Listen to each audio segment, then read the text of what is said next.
आज राजीव गांधी जयंती के उपलक्ष्य में उपस्थित मेरे सभी सम्मानित बुजुर्गों, नौजवान साथियों, छायाकार बंधुओं, पत्रकार साथियों, मैं सभी का यहाँ पहुँचने पर आभार व्यक्त करता हूँ और स्वागत भी करता हूँ। आज जो कार्यक्रम किया जा रहा है, इसका जो नाम दिया है वो है युवा मिलन कार्यक्रम एवं पौधारोपण, और उपलक्ष्य है राजीव गांधी जी की 80वीं जयंती। राजीव गांधी जी का जब भी मन में ख्याल आता है तो हमेशा बड़ी अच्छी छवि और एक मन को खुश करने वाला ख्याल आता है। उस व्यक्ति को देख के कभी आदमी के मन में किसी प्रकार का नकारात्मक विचार नहीं आता। आज आप ज्यादातर जो यहाँ बैठे हैं युवा हैं, बहुत से शायद उस समय रहे भी ना हो जब वो दुनिया से चले गए थे, जब 1991 में उनकी हत्या कर दी गई थी। मैं 2-3 चीजों का जिक्र करूंगा।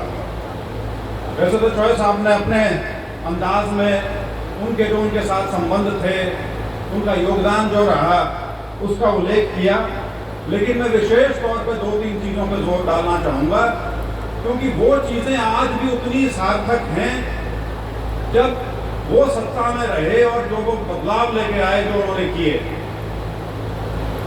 आज शायद आप में से ज्यादातर युवा जो हैं, आपको ये भी नहीं पता होगा कि जो 18 साल की उम्र है वोट डालने की, ये अधिकार जो है राजीव गांधी के प्रधानमंत्री कार्यकाल में हुआ और उसका बड़ा विरोध था कि 18 साल के तो बच्चे होते हैं। 18 साल की उम्र का व्यक्ति इतना परिपक्व नहीं होता कि वो राजनीतिक फैसले कर सके, लेकिन उनका ये मानना था कि हिंदुस्तान जो है वो एक युवा देश है और युवाओं की जो भूमिका है और भागीदारी है सत्ता में वो बहुत प्रबल होनी चाहिए। और वही कारण था कि ये जो प्रधानमंत्री काल में जो 18 साल उम्र की गई 21 से घटा के, अदरवाइज 21 साल की उम्र का मतलब आप समझ सकते हो कि कॉलेज के ज्यादातर बच्चों को वोट का अधिकार नहीं था। अब जब आप कॉलेज फर्स्ट ईयर में जाते हो तो आमतौर पर 18 साल की उम्र होती है, मतलब कॉलेज जाने के साथ साथ आपका वोट देने का अधिकार है। ये जो आज के दिन पूरे देश में युवाओं को जो एक राजनीतिक तौर पे इतना एक उछाल मिल रहा है, उसका कारण यही है कि उसकी जो प्रतिभागिता है, उसका जो राजनीति में एक स्वर है, उसको सुना जा सकता है क्योंकि उसके पास वोट की शक्ति। पहली बात। मैं दूसरा यहीं से एक अपनी पुरानी याद आपको बताना चाहता हूं। मेरे पिताजी करीब 2-2.5 साल हरियाणा यूथ कांग्रेस के अध्यक्ष भी रहे थे और उसके बाद सन 82 में आप लोगों ने उन्हें दूसरी बार एमएलए बनाया और वो सीधा कैबिनेट के मंत्री बने थे। मुझे उस इलेक्शन की एक चीज अभी भी ध्यान में, हालांकि सिर्फ 10 साल का था, ना मेरे को राजनीतिक समझ थी, ना मुझे राजनीति का कोई ज्ञान था, लेकिन वो चीज मुझे इसलिए याद है कि मैंने मेरे पिताजी को इस तरह से किसी बात के ऊपर रिएक्ट करते पहली बार देखा। 82 के चुनाव के उस समय नतीजे जो थे वो पूरा दिन चला करते टीवी पे। ये भी आप ज्यादातर बच्चों ने शायद देख नहीं रखी होगी चीज। सवेरे जब गिनती शुरू हुआ करती वह गिनती 1.5-2 दिन चला करती, और मेरे जैसे जो बच्चे थे उनकी रुचि सिर्फ इसलिए होती थी, एक तो छुट्टी होती थी और सारा दिन हिंदी की बहुत बढ़िया बढ़िया पिक्चर दिखाया करते टीवी पे, ताकि आप पिक्चर भी देखे जाओ और जो गिनती होने लग रही है वो किस दिशा में जा रही है, कौन आगे, कौन पीछे, कौन जीत गया, कौन हार गया, उसको भी आप देखते रहो। सन 82 का जो चुनाव था हरियाणा का, वो पहली बार ऐसा हुआ था कि यूथ कांग्रेस के नाते 11 टिकटें हरियाणा कांग्रेस में दी गई थी। यूथ कांग्रेस के जो युवा जो नेता थे उनको ये पहली बार और मेरे ख्याल से आखिरी बार हुआ था कि यूथ कांग्रेस के नाते टिकटें दी गई थी। और जो मैं खुशी की बात बता रहा हूं, मैं तो उस समय जानता भी नहीं था, निर्मल सिंह है ये जो अपने अम्बाला से 4 बार एमएलए रहे हैं, मंत्री रहे हैं, तो जब निर्मल सिंह चुनाव जीते, उनकी जब घोषणा हुई तो मेरे पिताजी कुर्सी से उछले और ताली बजाई। मैंने अपनी माँ से पूछा क्या हो गया, कहती मैंने भी नहीं, मैं पूछूं क्या हो गया, तो मेरे पिताजी से पूछा क्या हो गया, इतनी खुशी क्या बात है। कहता हमारे यूथ कांग्रेस के लोग चुनाव जीतने लग रहे हैं, मेरे को इस चीज की खुशी है सबसे बड़ी।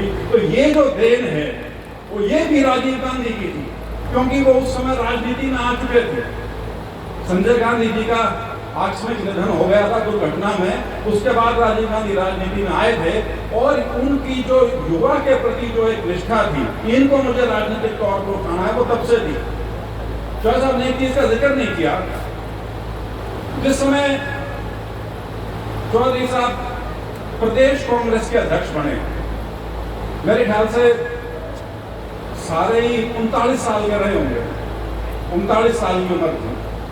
और दिलचस्प बात यह है कि उस समय एक पूरी कड़ी थी नेताओं की, जिनको हम युवा नेता कह सकते हैं, जिनको बहुत अहम भूमिकाएं दी गई थी। चाहे वो दिग्विजय सिंह जी थे, चाहे वो चौधरी वीरेंद्र सिंह थे, चाहे वो विनोद शर्मा थे, चाहे वो जगदीश टाइटलर थे, चाहे वो अपने संजय सिंह होते थे यूपी में, वो थे, अकबर अहमद डम्पी थे, एक लंबी कतार थी, गुलाम नबी आजाद थे, बहुत बड़े बड़े लोग थे। और ये सभी वो नेता थे जो आगे जाके जिन्होंने राजनीति की, सबने राजनीति की जो बुलंदियां हैं वो छुई। उनको कोई इस चीज का ये नहीं था कि किसी में अगर कोई बहुत ज्यादा क्षमता है युवा में, वो तेरे से आगे निकल जाए, ऐसा कि कोई उनको खटका नहीं था। वो बड़े कॉन्फिडेंट थे इस मामले में। लेकिन युवाओं को हमेशा उन्होंने आगे करने का जो काम किया, वो उन्होंने राजनीतिक तौर पे भी किया, वो संस्थागत तौर पे भी किया, वो पार्टी के हिसाब से भी किया, और वो जब मौका मिला जब प्रधानमंत्री बने, तो प्रधानमंत्री बनने के नाते भी उन्होंने किया। तो इस तरह का उनका एक जो युवाओं के प्रति जो योगदान है वो रहा है, जिसको शायद कुछ लोग भूल गए। और दूसरी बात उसके साथ जोड़ के एक और बताता हूं आज आपको। जब से सरपंच इस बार बने हैं, पंचायतें बनी हैं, तब से एजिटेशन पे थे। पंचायती राज में ये इतना आकर्षण कहां से आया? सरपंच तो पहले भी बहुत बना करते, पंचायतें पहले भी बढ़ती थी, लेकिन पंचायती राज व्यवस्था की जो स्थापना है, उसकी सारी रूपरेखा जो है वो राजीव गांधी के कार्यकाल में तैयार हुई थी। दुर्भाग्यवश उनका निधन हो गया था। उसके बाद जो सरकारें आई, उन्होंने 2 साल कुछ किया नहीं था। तो फिर दोबारा जब कांग्रेस की सरकार 91 में बनी थी नरसिम्हा राव जी के टाइम में, उस समय फिर वो सारी रूपरेखा और वो सारी स्कीम जो पंचायती राज व्यवस्थाओं की बनाई गई थी, पंचायती राज संस्थाओं की बनाई गई थी, उसको व्यवस्थित तौर पे कानूनी जामा पहना के और संविधान में डालने का काम जो था, वो उन्हीं राजीव गांधी की देन है, जिसकी वजह से आज हमारी सारी पंचायत की व्यवस्था, और पंचायत व्यवस्था से मतलब सिर्फ पंचायत नहीं है, इसमें जिला परिषद भी है, इसमें ब्लॉक समिति भी है, और फिर उसके बाद पंचायती सारा सिस्टम है। तो ये भी देन जो है राजीव गांधी की। उनको हम याद कई बार क्या करते हैं, क्योंकि सोशल मीडिया के जमाने में लोगों को डब्बों में बांध के दे दिया गया है, और ऐसा एक माहौल बनाया जाता है कि जो चीज जिसका ज्यादा प्रचलन हो गया, लोगों को वही चीज याद रहती।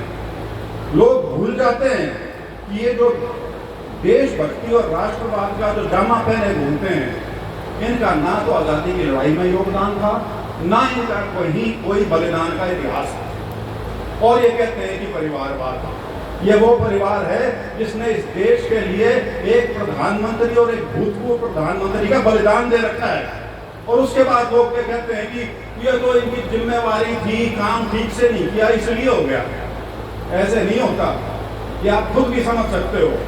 बलिदान आजकल तो लोग क्या कहते हैं, आंगली कटा के, अंगूठा कटा के शहीद बनने की एक कवायद करते हैं। अगर सही मायने में शहादत है, फौज के अलावा, हमारे सिपाहियों के अलावा अगर राजनीतिक तौर पर कोई शहादत है, तो ये परिवार है जिसमें माँ और बेटे दोनों ने शहादत दे रखी है इस देश के लिए। ये चीजें याद करना बहुत जरूरी है, क्योंकि पिछले खास तौर पे 10 साल में एक जो माहौल बनाया गया, जिस प्रकार से गांधी नेहरू परिवार को के ऊपर लांछन लगाने का काम किया गया, जिस प्रकार से उनकी भूमिका को, उनका देश को बनाने में और बढ़ाने में जो योगदान है, उसको कम करके उसको खत्म करने का एक प्रयास जो किया गया है। इसलिए बहुत जरूरी है कि खासतौर पर जो युवा वर्ग है, उसको इन बातों का पता हो कि क्या योगदान रहा है, क्या लोगों की भूमिका रही है हमारे देश के उत्थान में। एक और चीज का मैं आपको जिक्र करना चाहूंगा, ये जो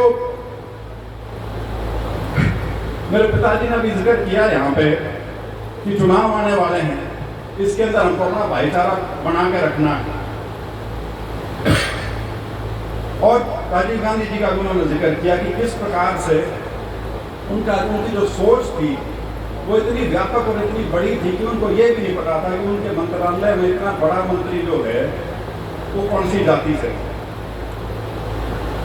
अब जो खेल हरियाणा में खेला जाएगा, मैं उसका छोटा सा नमूना आपको बताना चाहूंगा। अपना साथी है, आज मेरे को दिखा नहीं, हो सकता है वो अभी भी वहीं जा रहा हो, वो किसे राजस्थान में जो है गांव घूम वहाँ गया हुआ है, वैसे तो मैं नाम नहीं लेता। उसने मेरे वहाँ की स्वामी जी से बात कराई, कल की बात, और वो स्वामी जी मेरे को आशीर्वाद दे के और सारी बात करके फिर बोले बेटा एक चीज़ कहना चाहता हूँ। मैंने कहा क्या? कहता मेरे पास आप समझ ही सकते हो बीजेपी वालों में भी बड़े बड़े लोगों से मेरे संपर्क हैं, और आप क्योंकि चुनाव में जा रहे हो, एक चीज़ का ख्याल रखियो। मैंने कहा जी बताइए।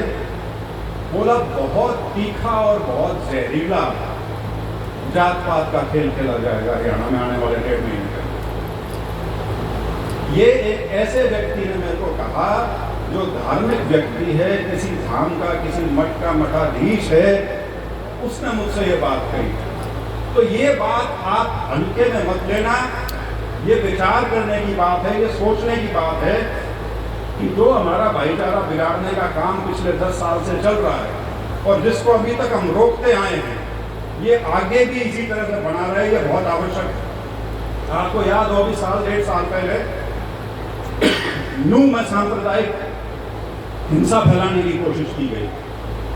बहुत बहुत तीखा प्रयास था वो, बहुत बड़ी साजिश थी वो कि किसी तरह से हरियाणा को जला दिया जाए धर्म की आग में। लेकिन ये जो हमारी खाप हैं अलग अलग बड़ी बड़ी, ये उनका हस्तक्षेप था और उन्होंने जो मजबूती से अपनी बात रखी कि वो चीज़ वहीं की वहीं रुकती, नहीं तो पूरा हरियाणा आज के दिन सांप्रदायिकता की जद में होता और हमारा भी वही हाल होता जो और प्रदेशों का हुआ। जिक्र किया गया कि नफरत और जहर बोलने का काम, मैं अपना आपको उदाहरण दूंगा छोटा सा। ये सारे पत्रकार भाई यहाँ बैठे हैं, मैं पिछले 6-7 साल से जो ये बड़े चैनल है ना टीवी के, मैंने इनकी खबर देखनी छोड़ रखी, क्योंकि उस खबर को यदि आप देखोगे ना, अगर आप साधारण व्यक्ति भी हो, स्वस्थ हो, आप 6 महीने देखना, आपका ब्लड प्रेशर ना हो जाए, मेरा नाम बदल देना। सारा दिन नफरती वाद विवाद चलता है उसके ऊपर, सारा दिन आपको ये बताया जाता है कि किस प्रकार से आपने किस वर्ग से, किस इलाके के लोगों से आपने घृणा करनी है, और उस घृणा का मकसद ये है कि बाकियों को उसके इर्द इकट्ठा किया जा सके। लोगों ने इसको देख लिया, इसको समझ भी लिया, इसको पढ़ भी लिया, और अब हम उस मुहाने पे आ गए कि जो यूपी का जो चुनाव हुआ, लोकसभा का जो चुनाव था, उसमें जो यूपी का जो नतीजा आया, उन्होंने उस राग को, उस द्वेष को जो पिछले 10 साल से या उससे ज्यादा से जो बुनाया जा रहा था, उसके ऊपर उन्होंने फिलहाल विराम लगाने का काम किया। तो भाई जहां असली धार्मिक उन्माद था, जब उनके समझ में आ गई, तो हमारा तो फिर भी बड़ा भाईचारे वाला स्टेट रहा है। कम से कम यहाँ के समाज को ना बिगड़न दियो, इसने संभाल कर रखियो, और ये सारी की सारी जिम्मेवारी आपकी और हमारी है। कोई बाहर वाला आके ना समझाएगा ना बचाएगा, ये अपना घर की जो रखवाली है वो हमको खुद करनी पड़ेगी। और मैं ये बात इसीलिए 3-4 बार लगातार बोल रहा हूँ कि यही चलेगा अगले 1.5 महीने में। अगले 1.5 महीने में और कुछ नहीं है कहने के लिए, वो 10 साल की उपलब्धियां कुछ नहीं है बताने के लिए, क्योंकि जो चीजें वो बिल्कुल सख्ती के साथ लागू कर रहे थे, उनके ऊपर तो सब पे पीछे हट गया वो। कल तक जिनको ये कहते थे कि हमारा तो प्रशासन करने का ढंग ये है, उन सब पे पीछे हट चुके हैं। तो इन चीजों को आप जरा बिल्कुल अपने ध्यान में रखें। और मैं अंत में खत्म इतना कहकर करना चाहूंगा कि 18 जून से उजाना हल्के के हर गांव में मेरे जाने का मुझे अवसर मिला, मेरा सौभाग्य हुआ। 4-5 गांव बचे हैं, और जिस प्रकार से लोगों का प्यार और आशीर्वाद मुझे मिला है। मुझे फिर भी समझ में नहीं आती कि हमारे ही साथी एक छोटी सी चीज पूछ बैठते हैं कि टिकट तो मिल जाएगी है। देखो ये चीज ये बताती है कि आप अपने आप को भी कमजोर मानते हो और हमको भी कमजोर मानते हो। ये कमजोरी का अंदेशा है और इसीलिए उचाणे को बाहर वालों ने यह समझ रखा है कि यो एरिया है जहां पर जाकर लोगों को पटाया जा सकता है, बेवकूफ बनाया जा सकता है, झूठ बोल के बरगलाया जा सकता है। आप खुद सोच के देखिए कि सन 77 से आज तक आप की जो मजबूती रही है, जिसकी वजह से उचाणा हल्के का नाम इतना बड़ा है, जिसकी वजह से यहाँ पूर्व मुख्यमंत्री आगे चुनाव लड़ते हैं सिर्फ इस मंशा के साथ कि वीरेंद्र सिंह को रोक लो, और हम उनका समर्थन कर देते हैं। सोच के देखना, ये बात मैं 36 बार बोल चुका हूं, तो ऐसा 100 बार कह चुके होंगे, लेकिन फिर भी कई बातें बार बार दोहरानी पड़ती हैं क्योंकि हम समझना नहीं चाहते।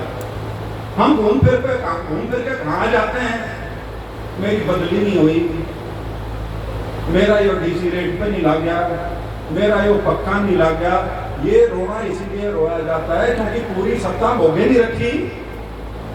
पूरी सत्ता होती क्या है, वहां तक पहुंचे नहीं, दरवाजे तक पहुंचते हैं, वहां से उल्टे चलते हैं। सोचने की बात है। राजनीतिक सत्ता का केंद्र 3 जगह क्यों बन के रहेगी? हिसार वाला इलाका कह लो, हिसार सिरसा का, एक भिवानी वाला हो गया और एक रोहतक का हो गया, और सारा सियासी दंगल मचता है यहाँ पे। क्यों? क्योंकि वो अपने इलाके संभाल के रखते हैं। आपका इलाका या जमीन ऐसी है, इस पर भी बतौड़ चलाया जा सका, आ जाओ सारे, और आते हैं और हम पूरी फसल भर के दे उन्हें। हालांकि इस बार तो मार पड़ रही है यहाँ बहुत बुरी। गतौली तक बारिश भी बहुत कसूती, 4 घंटे तक बरसन लग रहा था, गतौली के बाद एकदम से बादल भी फट गए एक बूंद। तो भैया ये चीज थोड़ी समझो, आपके हल्के की महत्ता राजनीति में बहुत ज्यादा है, और वो ज्यादा क्यों है वो भी आपको पता है। और उसके बावजूद भी हम यदि उस चीज को नहीं समझेंगे, अपनी खुद की शक्ति को नहीं समझेंगे, और हम जो हमारी छोटी छोटी नाराजगियां हैं, जो निजी कारण हैं, उनकी वजह से बड़ी राजनीतिक तस्वीर जो है उसको यदि हम नहीं समझेंगे तो कभी भी हम उस तस्वीर का प्रमुख चेहरा नहीं बन पाएंगे। क्या ये जो बाकी जो आप आज के दिन जो घूम रहे हैं, इनकी मार कहां तक है? इनकी मार किसी बड़े नेता का राग अलापने तक है, किसी का स्तुति गान करने तक है, ताकि किसी प्रकार से एमएलए बनने का एक जुगाड़ बन गया। बस कोई सोच नहीं है, कोई बड़ा विचार नहीं है, कोई बड़ी राजनीतिक महत्वाकांक्षा भी नहीं है। सिर्फ एक स्तर पर रहने के लिए उस स्तर तक पहुंचने की मार है, उससे ज्यादा की नहीं है। और आपका हल्के का दर्जा इतना है कि हरियाणा में वो क्या क्या करें पत्रकार बंधु, हॉट सीट जब भी हो जाने का नाम पहली 3-4 सीटों में हमेशा होता है कि कोई लड़ रहा होता है। तो ये जो हमारी राजनीतिक शक्ति है, इसको हमें ना सिर्फ समझना है, इसको आगे बढ़ाना है। और आने वाला जो चुनाव है वो एक बार दोबारा हमको इस चीज का मौका देगा कि हम क्या अपनी शक्ति को पहचान के उसे और मजबूत करके आगे बढ़ाएंगे, या हम जीरो से शुरुआत करना चाहते हैं। क्योंकि जीरो से वायबर शुरुआत जब करनी हो तो जीरो पे जाने के बाद, लेकिन सांप सीढ़ी का खेल देखा है ना आपने? सांप सीढ़ी में जीरो से 100 तक पहुंचने में बहुत टाइम लगे, धीरे धीरे धीरे धीरे, और वहां भी पता नहीं कहाँ किस लेवल पे कोई सांप हमारे डंक और आप शुरुआत में आ जाओ।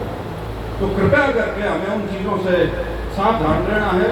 और ये जो नारे यहाँ पे दिए जाते हैं अजीब अजीब तरह के, कभी ध्यान दे के देखना, कभी भ्रष्टाचार का आरोप नहीं लगाते आपके ऊपर वो, कभी इस चीज का आरोप नहीं लगाते वो कि इन्होंने कोई जाति कर दी, कभी इस चीज का आरोप नहीं लगाते कि इन्होंने बंटवारे की राजनीति करके इस हल्के में राजनीति करी। जब कुछ नहीं सूझा तो परिवारवाद, यो एक नया जो सिलसिला चला रखा है। मैं IAS का अफसर बना हूँ यार, देश में मेरा मामा रैंक आ रहा था, ना मेरे बापू की वजह से मिला, ना मेरे दादा की वजह से मिला, तो बात छोड़ के मार रहा हूँ तारे न्यूज में, और फिर भी आप लोगों को परिवारवाद की बात अच्छी लगनी शुरू हो जाती है। बड़ी अच्छी बात मेरे को, तो मैं व्हाट्सएप पे एक दिन देख रहा था, एक नेता है, नाम नहीं लेता, उनसे किसी ने पूछा कि ये इतना पढ़ा लिखा आ रहा है, तो उन्होंने ना हमको पढ़ा लिखा नहीं, हमको तो पढ़ा हुआ चाहिए। कढ़ाई मतलब काट लो, सड़े हुए किससे काट लो, मेरे समझ में नहीं आया। तो ये सोच जब लोगों के बीच में प्रचलित की जाती है और उस सोच को लेने वाले भी बैठे हैं, मेरे को इस चीज से बहुत हैरानी होती है। हाँ, मुकाबले में कोई ऐसा हो जो यूं कहे कि मैं इससे यूं बेहतर हूं, मेरे अंदर ये खूबी है जो इससे ज्यादा है, तो बात समझ में आती है। लेकिन है नहीं, या वो ये कहे कि ये गंदे हैं, ये भ्रष्ट हैं, ये धूर्त हैं, ये लोगों को बांट के राजनीति करते हैं, तो भी बात समझ में आती है। कुछ भी नहीं है, कोई मुद्दा नहीं होता। 40 साल तक तो संभाल कर रखा, जब वो बात उनके नहीं काबू आई तो फिर बाहर से लाने शुरू करें कि भाई अपने बस का तो गाँव है नहीं, कि बाहर से ले आओ, शायद कुछ बात बन जो बन भी गई, 2 बार बन चुकी है। तो मेरा आपसे अंत में यही अनुरोध है कि हालांकि हम इकट्ठे तो राजीव गांधी जी की जयंती पे हुए हैं, लेकिन राजनीतिक सीजन है, राजनीतिक समर है, उसके अंदर हम सब भागीदार हैं, तो उस नाते कुछ बातें आपसे कहना मैं बहुत जरूरी समझता था। एक बार पुनः आप सब यहाँ आए, आपका धन्यवाद। और विशेष तौर पे जितने भी युवा साथी हमारे साथ जुड़े हैं, चाहे पुराने हैं चाहे नए हैं, पुरानों में भी परिवारवाद वाले हैं जिनकी तीसरी पीढ़ी या चौथी पीढ़ी साथ लगी हुई है, चाहे वो उसनाते हैं, चाहे बहुत से नए युवा साथी ऐसे हैं वो भी परिवारवादी इस हिसाब से कि उनने भी 3 पीढ़ी तक मालिका ने वोट नहीं दे रखी, ऐसे साथी भी जुड़े हैं। तो आप सबका बहुत बहुत आभार, और इसी उम्मीद के साथ कि आने वाला जो 1.5 महीना है, सिर्फ 1.5 महीना ही बचा है, 1 तारीख को तो चुनाव हो जाएगा, वो हमें बड़ी मजबूती के साथ इकट्ठे होकर और किसी भी प्रकार के भ्रमित प्रचार में ना फंसकर ये शिद्दत के साथ आगे चुनाव लड़ना है। और मुझे कोई शक नहीं है कि बहुत भारी जीत कांग्रेस पार्टी की न सिर्फ उचाना से या जींद जिले से बल्कि पूरे हरियाणा में एक बहुत भारी जीत हमें मिलने वाली है। तो इन शब्दों के साथ मैं आपका बहुत बहुत धन्यवादी हूँ। जय हिंद।